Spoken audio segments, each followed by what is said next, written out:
Egypt में मौजूद pyramid of टेटी के बराबर से आर्कियोलॉजिस्ट्स को जमीन में खोदा गया एक ऐसा टनल मिला जिसको 3000 साल पहले मिट्टी और पत्थर डालकर बंद किया गया था। जब खुदाई करके इस टनल को, इस शाफ्ट को क्लियर किया गया तो इसके नीचे वो कुछ देखने को मिला जो पिछले 3000 सालों से किसी ने भी नहीं देखा। नाज़रीन, इजिप्ट में पिरामिड्स ऑफ गीजा से करीब 15 किलोमीटर दूर एंशिएंट इजिप्शियंस का एक बहुत बड़ा बेरियल ग्राउंड है जिसको सकारा नेक्रोपोलिस कहा जाता है। यहाँ आर्कियोलॉजिस्ट को दफनाए गए आर्टिफैक्ट्स, ममीज और पपायरस भी मिल चुके हैं जिनसे एंशिएंट इजिप्शियंस के लाइफ स्टाइल के बारे में हमें बहुत कुछ जानने को मिला है। यहाँ पर एक हालिया आर्कियोलॉजिकल मिशन के दौरान मशहूर जमाना इजिप्टोलॉजिस्ट डॉक्टर जाही हवास और उनकी टीम को कुछ ऐसे कॉफिन्स मिले जिन्होंने एंशिएंट इजिप्शियंस की लाइफ और टेक्नोलॉजी के बारे में कई हैरान कुन राज फाश कर दिए। इस मिशन के दौरान क्या क्या डिस्कवरीज हुई, आइए जानते हैं। नंबर 1, फरवरी 2021 में इजिप्टोलॉजिस्ट डॉक्टर जाही हवास सकारा नेक्रोपोलिस में एक आर्कियोलॉजिकल मिशन को लीड कर रहे थे। उनको जमीन में खोदी गई एक सीक्रेट शाफ्ट मिली। इस शाफ्ट को रेत और पत्थर डालकर बंद किया गया था जो इस बात की निशानी थी कि इसके नीचे जरूर कोई ऐसी चीज है जो पिछले हजारों सालों से दफन हो रखी है। ऐसी आर्कियोलॉजिकल साइट्स पर नॉर्मली हाथों की मदद से देख दाख कर खुदाई की जाती है ताकि किसी इम्पोर्टेंट आर्टिफैक्ट को नुकसान ना पहुंच सके। लिहाजा 50 वर्कर्स की एक आर्मी को यह सीक्रेट शाफ्ट खोदने का काम सौंपा गया। ये शाफ्ट इतनी गहरी थी कि रोजाना इसमें से 6 टन वजनी मलबा निकाला जाता था। पूरे 18 हफ्तों की खुदाई के बाद 50 फीट जमीन के नीचे आर्कियोलॉजिकल टीम को यहाँ कुछ ऐसा मिला जो शायद उनकी एक्सपेक्टेशन से काफी ज्यादा था।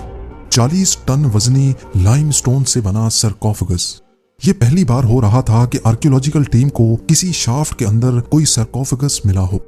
अगर आपको मालूम नहीं तो आपको बताते चलें कि सरकोफेगस लाइमस्टोन से बने एक कॉफिन को कहते हैं जिसमें अक्सर एंशिएंट इजिप्शियंस अपने किंग, क्वीन या फिर किसी इम्पोर्टेंट शख्स की बॉडी को खजाने समेत डाला करते थे। डॉक्टर जाही हवास का मानना है कि इस सरकोफेगस के अंदर जो कुछ भी है उसको कम से कम 3000 साल पहले बंद किया गया था। लेकिन सबसे बड़ा सवाल है कि जिस शाफ्ट के बॉटम तक पहुंचने में आर्कियोलॉजिकल टीम को ही इतने हफ्ते लग गए, वहां तक एंशिएंट इजिप्शियंस ने 40 टन वजनी, लगभग 6 हाथियों जितना वजनी सरकोफेगस कैसे पहुंचाया होगा। इसके ढक्कन को खोलने की तैयारी चल ही रही थी कि सबने इसमें एक सुराख हुआ देखा। सबके जहन में ये सवाल मंडलाने लगा कि क्या पहले भी कोई इस सरकोफेगस को एक्सप्लोर कर चुका है या फिर चोरों ने इसके अंदर का खजाना लूट लिया है। जैक की मदद से जब इसका ढक्कन ऊपर किया गया तो सबको जैसे कोई गहरा सदमा सा लग गया। अंदर ना ही कोई ममी बची थी और ना ही कोई खजाना, सिर्फ चंद हड्डियां और मलबे के टुकड़े पड़े हुए पाए गए। इसमें खजाने का ना होना इस बात की क्लियर निशानी थी कि यहाँ चोरों ने कभी हमला किया था। लेकिन सवाल यह है कि लगभग 50 फीट की गहराई में 40 टन वजनी पत्थर के ढक्कन को जब मॉडर्न इक्विपमेंट से ही खोलने में इतनी मेहनत लगी तो उस दौर में चोर यहाँ तक पहुँचने में कैसे कामयाब हुए।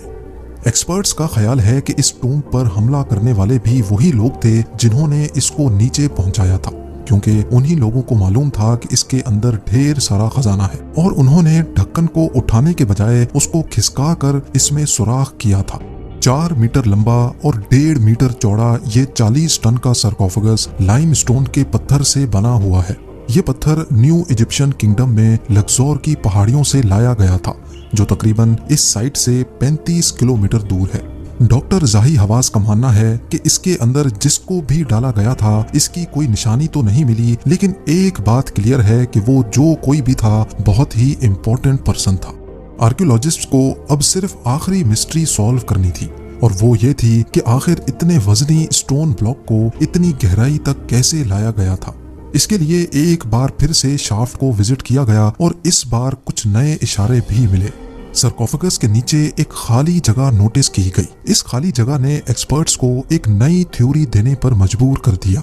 उनका मानना है कि एंशिएंट इजिप्शियंस ऐसे भारी सरकोफेगस को नीचे तक भेजने के लिए एक नहीं बल्कि 2 शाफ्ट्स खोदा करते थे। एक शाफ्ट में मिट्टी भरकर उसके ऊपर सरकोफेगस को रख दिया करते थे। वजन से मिट्टी जगह बनाती हुई दूसरी शाफ्ट में जमा होती जाती थी और ऐसे सरकोफेगस नीचे होता जाता था। इस जीनियस टेक्निक की मदद से एंशिएंट इजिप्शियंस भारी से भारी वजन भी बगैर किसी क्रेन या फिर टूल्स की मदद से नीचे लेकर जाया करते थे। नंबर 2, सकारा नेक्रोपोलिस में ही एक और बेरियल शाफ्ट में से डॉक्टर जाही हवास की टीम को जमीन से करीब 36 फीट नीचे एक छोटे बच्चे का कॉफिन मिला। ये कॉफिन बड़ी महारत से लकड़ी के सिंगल पीस से बनाया गया था। कॉफिन पे बने बच्चे की शक्ल और इसके फेस कट्स को देखकर अंदाजा लगाया गया कि शायद इसके अंदर 5 से 6 सालों की कोई फीमेल ममी है। इस पर बने हायरोग्लिफिक सिंबल्स को पढ़ने के लिए एक्सपर्ट्स की मदद ली गई तो मालूम पड़ा कि ये 1550 बीसी में यानी 3550 साल पहले दफनाई गई थी। कॉफिन पे हुआ जबरदस्त डेकोरेशन का काम देखकर ये अंदाजा लगाया गया कि इसके पेरेंट्स किसी पैसे वाले खानदान से थे जिन्होंने अपने बच्चे को ममीफाई करके बेहतरीन क्वालिटी की लकड़ी से उसका कॉफिन बनवाया है। कॉफिन को डायरेक्टली खोलने से खदशा था कि कहीं कॉफिन टूट न जाए, इसी वजह से पहले इसको खोले बगैर इसका एक्सरे करने का फैसला किया गया। पहला एक्सरे स्कैन जब कंप्यूटर स्क्रीन पर जाहिर हुआ तो उसमें कुछ अजीब मंजर देखने को मिला। ये देखा गया कि कफन का आधे से ज्यादा हिस्सा खाली पड़ा है, जबकि सिर्फ एक छोटे से हिस्से में कुछ पड़ा हुआ दिखाई दिया। डॉक्टर्स ने दूसरी बार एक्सरे करने का फैसला किया। दूसरे एक्सरे में सारी हकीकत खुलकर सामने आ गई। ये 5 नहीं बल्कि सिर्फ 9 महीनों के बच्चे की मम्मी लग रही थी। अब सच्चाई को जानने के लिए कफन को खोलना ही पड़ा।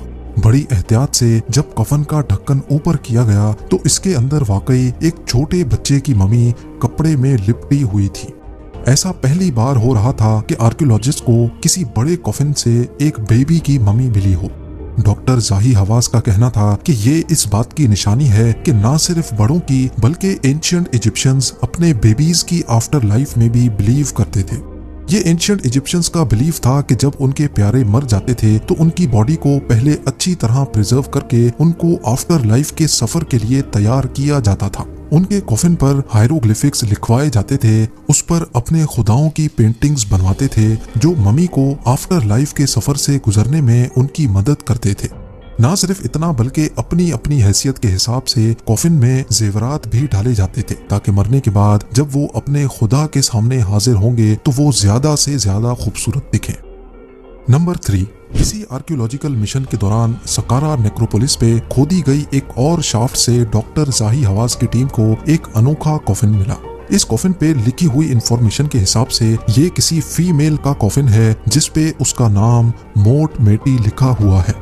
3500 साल पहले दफनाए गए इस कॉफिन पे नाम तो किसी फीमेल का था, लेकिन इसकी हड्डियां बहुत ही अलग कहानी बता रही थी।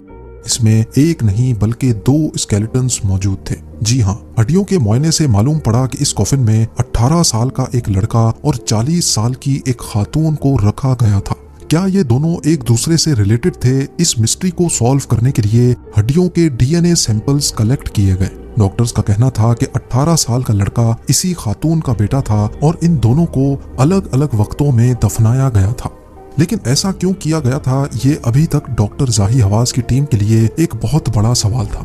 किसी पुलिस इन्वेस्टिगेशन की तरह डॉक्टर्स ने इन दोनों की मौत की वजह मालूम करना शुरू कर दी। कई हफ्तों की इन्वेस्टिगेशन के बाद डॉक्टर्स ने बताया कि ये माँ और बेटा फैमिलियल मेडिटेरेनियन फीवर में मुब्तला थे। ये एक ऐसा बुखार होता है जो इंसान की जान लेकर छोड़ता है और ये बीमारी इंसान अपने पेरेंट्स से इनहेरिट करता है। इस केस से आर्कियोलॉजिस्ट को ये जानकारी मिली कि एंशिएंट इजिप्शियंस में 2 ममीज को एक कॉफिन में रखने का रवाज भी था ताकि ये दोनों आफ्टर लाइफ में भी एक